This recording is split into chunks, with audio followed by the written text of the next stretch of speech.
My hands were shaking as I stared at my phone, and it wasn't from the coffee I'd just spilled all over my kitchen counter. My sister Christina had just delivered news that would either destroy me or set me free. I just didn't know which yet.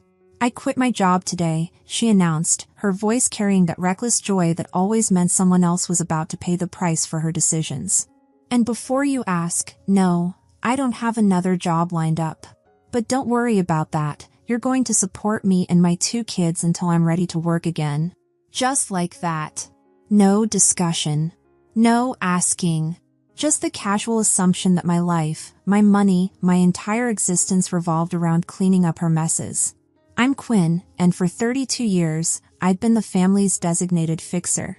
The one who wrote checks when Christina couldn't make rent. The one who did her homework when we were kids so she wouldn't struggle.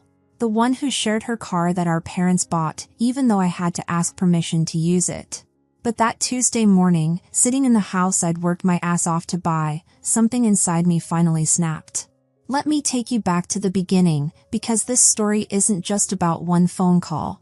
It's about a lifetime of manipulation disguised as family love, and the moment I finally found the courage to choose myself. Growing up in our cramped duplex, the rules were simple. Christina needed more help because she was older.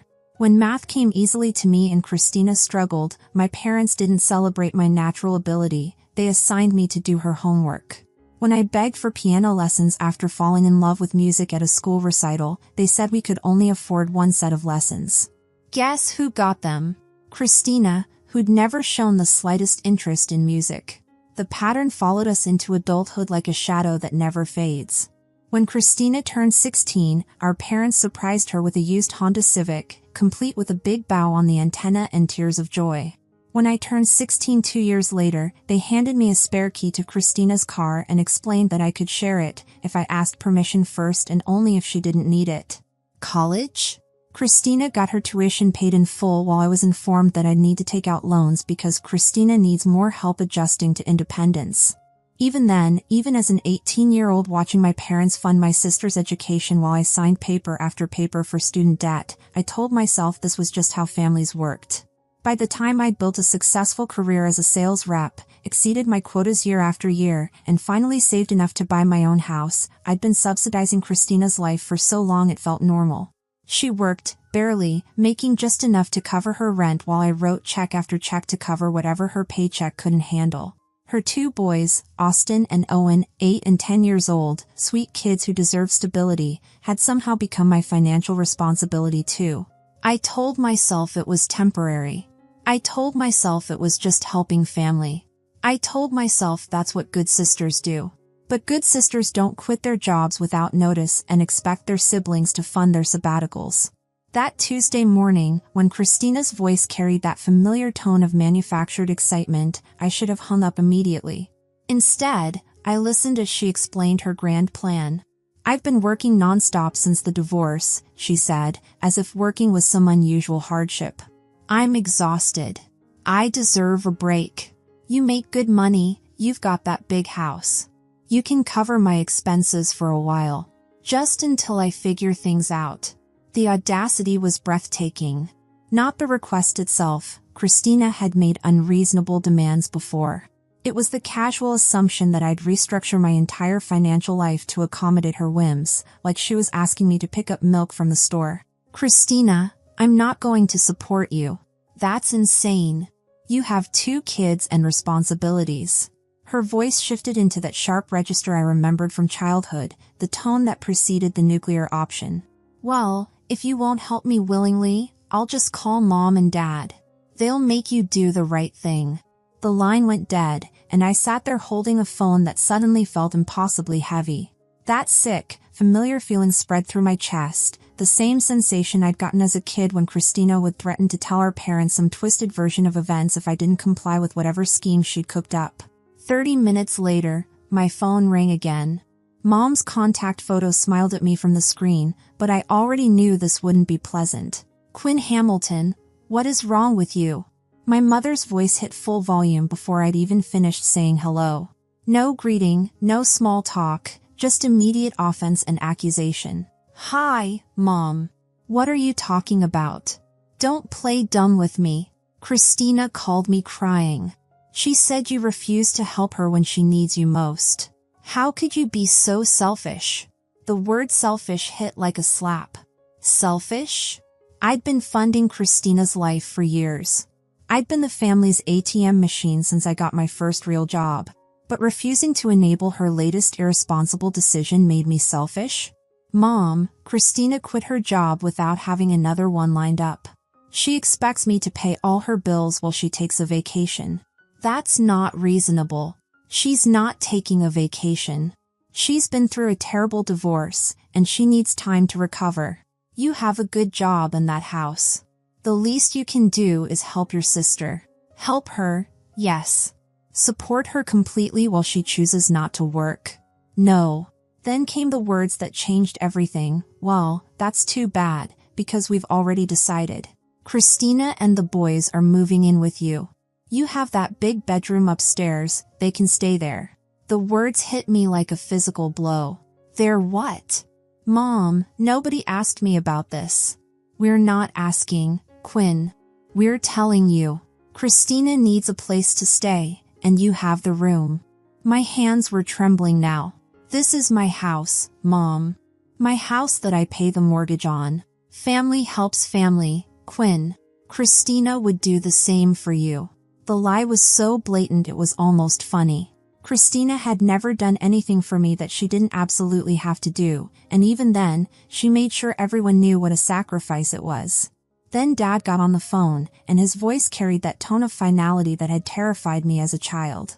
Quinn, you need to clean out that bedroom. The boys will need space for their stuff. Dad, I don't want anyone living in my house. Too bad. Christina's your sister, and those are your nephews. Stop being so damn selfish. After they hung up, I sat in my car in the work parking lot, staring at the building where I'd spent years building a career, trying not to cry. This was exactly how it had always been.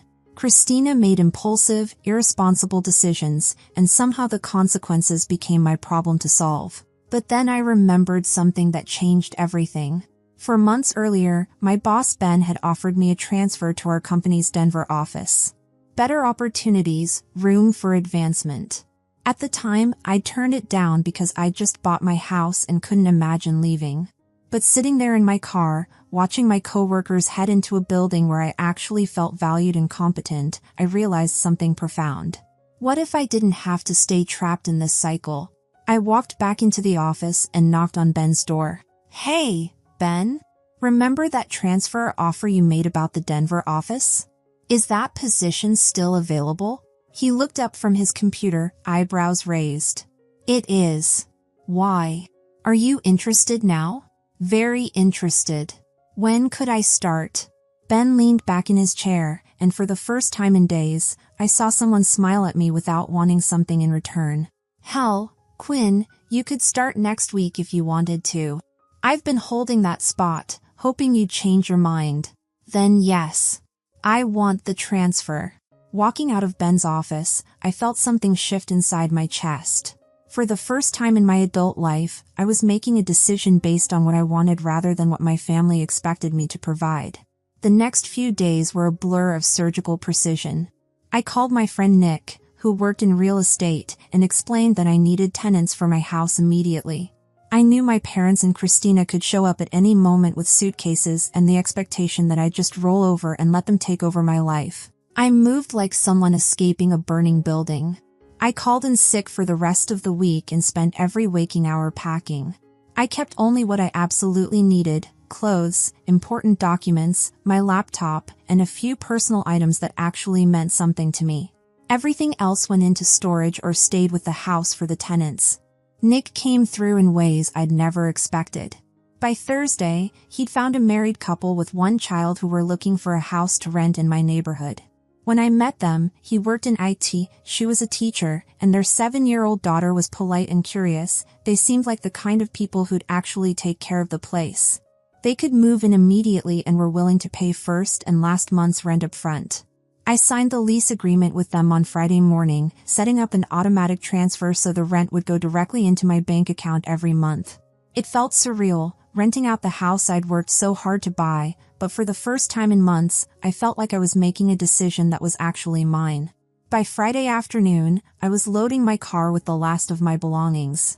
I'd already shipped boxes ahead to Denver and found a decent month-to-month apartment online. Saturday morning, I drove toward the mountains in a life where my family couldn't just drop by whenever they wanted to dump their problems on me. Starting my new job that Monday felt like stepping into someone else's life. The office was smaller than the one back home, but the people seemed genuinely pleased to have me, and Ben had given me such a strong recommendation that my new boss treated me like a valuable addition from day one. Wednesday afternoon, Nick called with news I'd been both dreading and anticipating. "Quinn, I've got good news and potentially dramatic news." "Hit me with the good news first." "Your tenants are settled in beautifully. They love the house and already transferred this month's rent. Really nice people." "And the dramatic news?" "Well, yesterday afternoon, a woman showed up at your house with 2 kids and what looked like half a U-Haul truck full of stuff. Started banging on the door, demanding to be let in." Even though I'd been expecting this, my stomach still dropped. "Let me guess. My sister Christina." "I'm assuming so." "The tenants called me because they didn't know what to do." This woman was screaming that it was her sister's house and she had every right to live there. "The tenants explained they were renting from you and you'd moved, but she wouldn't listen." I found myself laughing, which surprised me. I'd been dreading this confrontation for weeks, but now that it was happening, it felt almost absurd. What happened next? Eventually an older couple showed up too, I'm guessing your parents. They all had this massive argument on your front lawn. The neighbors were starting to come out and watch. Finally, they left, but they took down my number from the rental sign. The image of my family standing on my former lawn, arguing with strangers about their right to live in a house I owned, struck me as both tragic and darkly funny. That night, the calls started in earnest. First Mom, then Dad, then Christina. I watched their names light up my phone screen and let every single call go to voicemail. Then the texts started flooding in. "Mom, Quinn, call me right now. We went to your house and strangers are living there. Where are you? Dad, this is ridiculous, Quinn. Call us back immediately. Christina, I can't believe you would do this to me.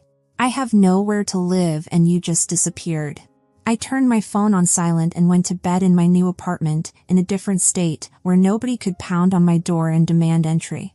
The next morning brought 12 missed calls and 23 text messages. I scrolled through them while drinking my coffee, watching the progression from confusion to anger to desperation. I finally decided to respond, but only to Mom, and only with the simplest possible message: "I moved. Stop looking for me." A few hours later, Mom texted back something that crystallized everything for me: "If you don't come home right now and let Christina live with you, we're disowning you. You're not our daughter anymore."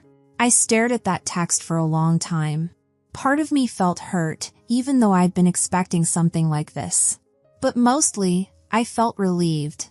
If they wanted to disown me for refusing to let them control my life, then fine. I texted back 2 words: "Go ahead." But Christina wasn't done. A few days later, she posted something on Facebook that showed me exactly how far she was willing to go to paint herself as the victim. Her post read, "Well, I guess I know where I stand with some people. I quit my job because I was burned out and needed time to recover from my divorce, and my own sister refused to help me. Now I have no income and nowhere to live with my 2 young children." Some family support system, right? I guess money is more important than family to some people. The comments started rolling in immediately with predictable responses from her friends. But then something interesting happened. Some of our relatives started commenting too, and they weren't all on Christina's side. Our cousin Jennifer wrote, "Wait, didn't you quit your job without having another one lined up? And don't you get child support for the boys?" Uncle Jeff commented, "Christina, you chose to quit your job. That's not Quinn's responsibility to fix." Reading through the comment thread, I realized something important. I wasn't the only one who'd noticed the pattern of Christina making irresponsible decisions and expecting other people to fix the consequences. But the real wake-up call came when I remembered something crucial. About 6 months ago, my parents had called me with their own money problems. Dad's company had cut his hours to part-time, and they were struggling to pay their mortgage. Being the good daughter I'd always been, I'd set up an automatic transfer to send them $800 every month. Now that Mom had literally told me they were disowning me, I figured I didn't owe strangers anything. I opened my banking app and canceled the automatic transfer.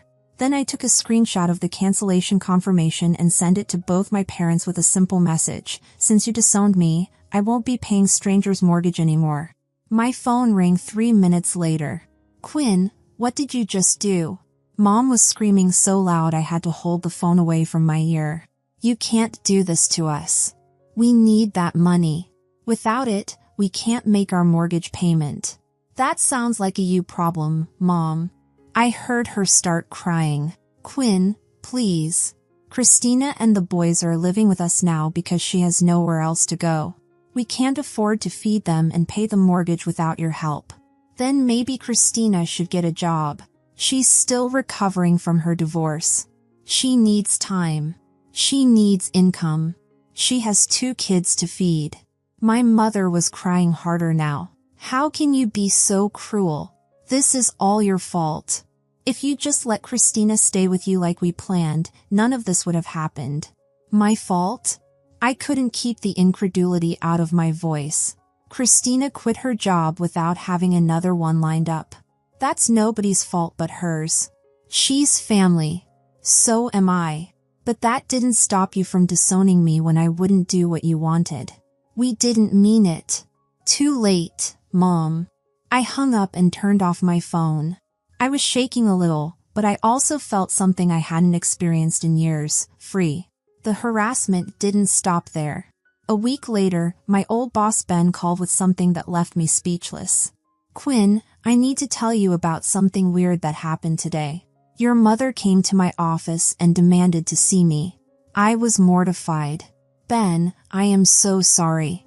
"What did she say exactly?"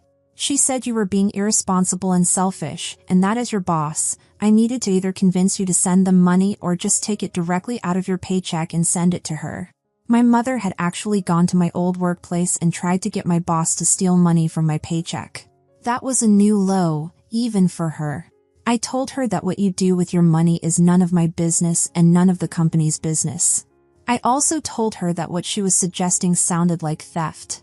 That evening, I decided to write them an email, making sure every word was clear and unambiguous. "Mom, Dad, and Christina, today my former boss called to tell me that Mom came to his office demanding he steal money from my paycheck to send to you. This is harassment, and it needs to stop immediately. I am documenting every call, every text message, and every attempt to contact my employers or interfere with my work.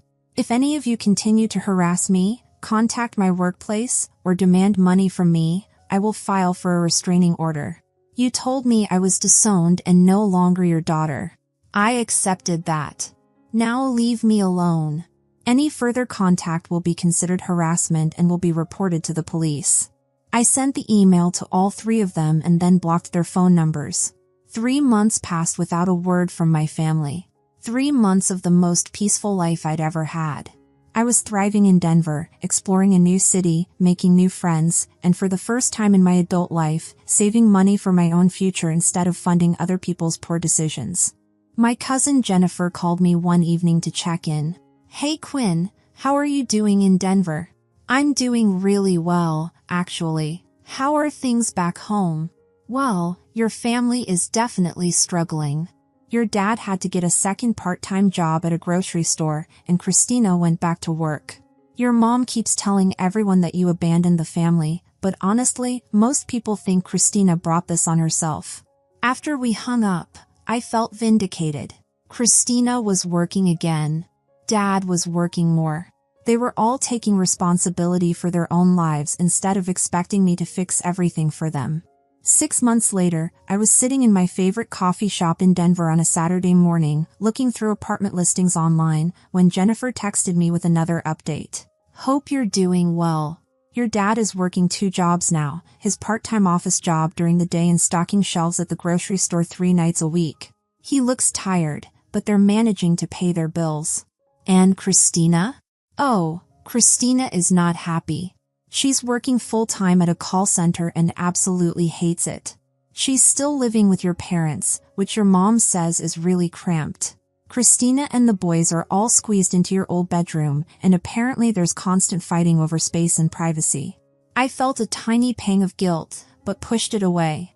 All of this could have been avoided if they just treated me like an adult instead of assuming they could make decisions about my life. That afternoon, I submitted an offer on a beautiful 2-bedroom condo with a balcony overlooking the mountains.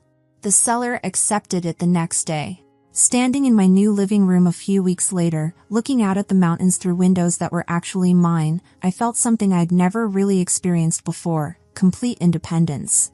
My phone was quiet. No calls demanding money. No texts asking me to solve someone else's problems. No guilt trips about family obligations. Between my salary and the rental income from my old house, I was saving more money than I'd ever been able to save before. When I lived in my hometown, I'd been sending Christina money every month, plus the $800 to my parents for their mortgage. That was over $1,000 a month that I was giving away instead of saving for my own future. Now I could actually think about things like retirement savings and building real wealth. I'd opened an investment account and started putting money away every month. For the first time in my adult life, I was planning for my own future instead of just reacting to other people's emergencies. I'd learned something important over those months. Setting boundaries isn't cruel or selfish, it's necessary. My family had been taking advantage of my willingness to help, and they probably would have kept doing it forever if I hadn't finally said no. Now Christina was working and paying her own way. My parents were handling their own financial problems. And I was building a life that was actually mine. The most shocking part of this whole experience wasn't Christina's entitlement or my parents' manipulation. It was discovering that I'd been so conditioned to be everyone else's solution that I'd forgotten I was allowed to have problems of my own, dreams of my own, a life of my own. That phone call on that Tuesday morning, the one that started with Christina's casual announcement that she'd quit her job and expected me to fund her lifestyle, was the best thing that ever happened to me. Because it finally pushed me to a breaking point where I had to choose: enable their dysfunction forever, or choose myself. I chose myself, and for the first time in 32 years, I was truly free. Thanks for listening, and if this story resonated with you, share it with others who might need to hear it, and don't forget to comment and subscribe for more stories about finding the courage to break free from toxic family dynamics and choosing your own path. Sometimes the most loving thing you can do is refuse to enable the people you care about most, and sometimes walking away is the only way to discover who you really are when nobody else's expectations are weighing you down.